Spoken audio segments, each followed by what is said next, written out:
দেশগুলো কি প্রয়োজনে প্রণয়ন এবং জারি করা হয়েছে তা জানার জন্য কমিটি অধ্যাদেশগুলোর সাথে সংশ্লিষ্ট মন্ত্রণালয়ের সচিবদেরকে আমন্ত্রণ জানায়। আমন্ত্রিত সচিবগণ কমিটির বৈঠকে উপস্থিত হয়ে তার মূল্যবান মতামত প্রদান করেন এবং কমিটির বিভিন্ন প্রশ্নের জবাব প্রদান করে কমিটিকে সর্বতোভাবে সহায়তা করেন। মাননীয় স্পিকার, কমিটির মাননীয় সদস্যগণ গণপ্রজাতন্ত্রী বাংলাদেশের সংবিধানের অনুচ্ছেদের 93 সহ সংশ্লিষ্ট অন্যান্য অনুচ্ছেদ এবং কমিটিতে আমন্ত্রিত অতিথিবৃন্দের মতামত জনগুরুত্বের সাথে নিয়েছেন এবং সরকারের ধারাবাহিকতায় বিষয়গুলো সম্যক বিবেচনায় এনে সংসদে উত্থাপিত এবং কমিটিতে প্রেরিত 133টি অধ্যাদেশের মধ্যে 98টি অধ্যাদেশ উত্থাপিত আকারে এখানে সংলগ্ন ক 15টি অধ্যাদেশ সংশোধিত আকারে সংলগ্ন খ এবং সংশ্লিষ্ট মন্ত্রণালয়ের মাধ্যমে সংসদে বিল উত্থাপনের জন্য সুপারিশ করে। বাকি 20টির মধ্যে 16টি অধ্যাদেশ সংসদে এখনই বিল আকারে উত্থাপন না করে পরবর্তীতে যাচাই বাছাই করে অধিকতর শক্তিশালী করে নতুন বিল উত্থাপনের সুপারিশ করা হয়েছে।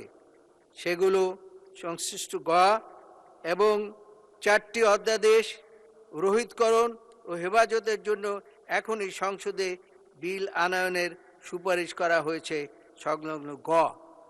মাননীয় স্পিকার, আর মাত্র দুটি প্যারা আছে। বিশেষ কমিটিতে বিরোধী দলের মাননীয় সংসদ সদস্য জনাব মুজিবুর রহমান, রাজশাহী 1 জনাব মোহাম্মদ রফিকুল ইসলাম খান, সিরাজগঞ্জ 4 জনাব GM নজরুল ইসলাম, সাতক্ষীরা 4 সংলগ্ন ক উল্লিখিত 5টি অধ্যাদেশ। এখানে একটু কারেকশন আছে দ্বিতীয় প্যারাগ্রাফে, এখানে 5টি অধ্যাদেশ সংলগ্ন খ উল্লিখিত 2টি অধ্যাদেশ, এখানে একটু কারেকশন আছে। এটি অধ্যাদেশ সংলাপ গ উল্লিখিত 11টি অধ্যাদেশ এবং সংলগ্ন গয়ে উল্লিখিত 3টি অধ্যাদেশ উপর নোট অফ ডিসেন্ট দিয়েছেন। মাননীয় সদস্যদের নোট অফ ডিসেন্টগুলো রিপোর্টের সাথে পেশ করা গেল।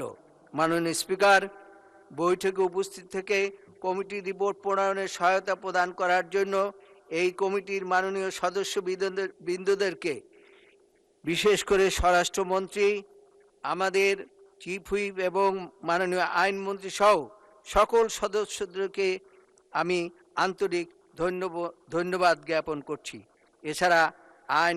এছাড়া মন্ত্রণালয়ের সচিবদেরকে উপস্থিত থাকার জন্য এবং তাদের মূল্যবান মতামত প্রদানের জন্য তাদেরকেও ধন্যবাদ জানাচ্ছি। মাননীয় স্পিকার, এখানে একটি রিপোর্ট রয়েছে।